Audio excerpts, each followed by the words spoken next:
नमस्कार। आकाशवाणी जयपुर अजमेर से प्रस्तुत हैं प्रादेशिक समाचार।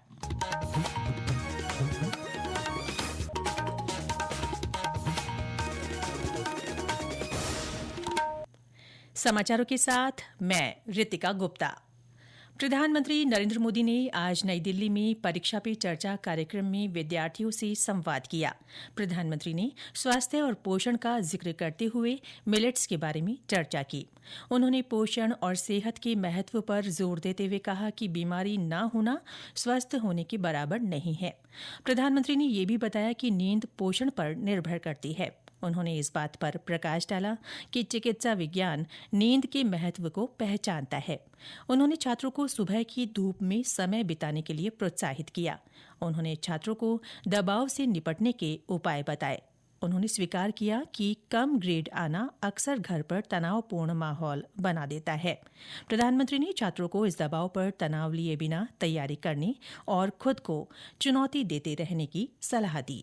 बैट्समैन उस प्रेशर की परवाह नहीं करता। उसका पूरा ध्यान उस बॉल पे होता है। अगर आप भी इस प्रेशर को मन में न लेते हुए अपना ध्यान, आज मैंने इतना पढ़ना तय किया, ये अगर कर लेते हैं तो आप आराम से उस प्रेशर में से भी अपने आप को दिखा सकते। कार्यक्रम का सीधा प्रसारण आकाशवाणी, दूरदर्शन, स्वयं प्रभा, पीएमओ यूट्यूब चैनल और शिक्षा और सूचना एवं प्रसारण मंत्रालयों के सोशल मीडिया चैनलों पर किया गया। इस संस्करण में सभी राज्यों और केंद्र शासित प्रदेशों से 36 छात्रों को सीधे प्रधानमंत्री से बातचीत करने के लिए चुना गया। प्रदेश में भी परीक्षा पे चर्चा कार्यक्रम को देखने और सुनने के लिए विभिन्न स्थानों पर व्यवस्थाएं की गई। मुख्यमंत्री भजनलाल शर्मा ने यह कार्यक्रम जयपुर के मानसरोवर के कावेरी पथ स्थित राजकीय महात्मा गांधी विद्यालय में विद्यार्थियों के साथ देखा। कार्यक्रम के बाद मुख्यमंत्री ने मेधावी विद्यार्थियों को पुरस्कार भी प्रदान किए। इस बार परीक्षा पे चर्चा कार्यक्रम में 7 व्यवहारिक एपिसोड होंगे, जिसमें जीवन और सीखने की आवश्यक पहलुओं पर छात्रों का मार्गदर्शन करने के लिए विभिन्न क्षेत्रों की प्रसिद्ध हस्तियां एक साथ आएंगी। और अब महाकुंभ से जुड़ी खबरें।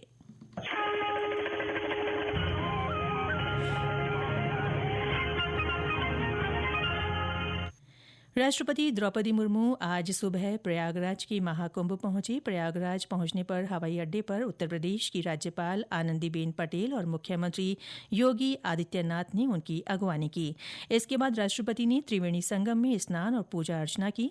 श्रीमती मुर्मू डिजिटल महाकुंभ अनुभव केंद्र में आधुनिक तकनीक के जरिए महाकुंभ के बारे में गहन जानकारी प्राप्त करेंगी।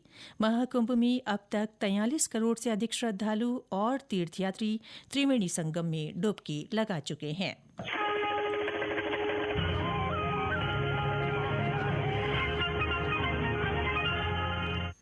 प्रदेश में पिछले 24 घंटों में विभिन्न सड़क हादसों में 6 लोगों की मृत्यु हो गई। जयपुर के रेनवाल में हुए हादसे में आज सुबह 2 कारों की आमने सामने की टक्कर में 2 महिलाओं की मौत हो गई। हादसे में 6 लोग गंभीर रूप से घायल हो गए। सूचना मिलने पर पहुंची पुलिस ने सभी घायलों को रेनवाल के उप जिला अस्पताल में भर्ती कराया। उधर कोटा से गुजर रहे दिल्ली मुंबई एक्सप्रेसवे पर एक कार और ट्रक की टक्कर में कार सवार एक युवक की मौत हो गई। हादसे में 4 लोग घायल हो गए। कार सवार ये सभी लोग उज्जैन से महाकाल के दर्शन कर सीकर लौट रहे थे। घायलों को कोटा के एमबीएस अस्पताल में भर्ती कराया गया। पाली के नया गांव मार्ग स्थित 72 फीट बालाजी के पास कल रात एक ट्रेलर और मोटरसाइकिल की टक्कर में मोटरसाइकिल सवार एक महिला और उसके 2 बच्चों की मौके पर ही मृत्यु हो गई। हादसे में महिला का पति गंभीर रूप से घायल हो गया। उसे जिले के राजकीय बांगड़ अस्पताल में भर्ती कराया गया। जैसलमेर में चल रहे मरु महोत्सव के दूसरे दिन आज लोक संस्कृति के अनूठे रंग देखने को मिल रहे हैं। सोनार दुर्ग स्थित आराध्य देव श्री लक्ष्मीनाथ जी मंदिर में विशेष पूजा अर्चना की गई। इसके बाद गड़ीसर सरोवर से शोभा यात्रा निकाली गई।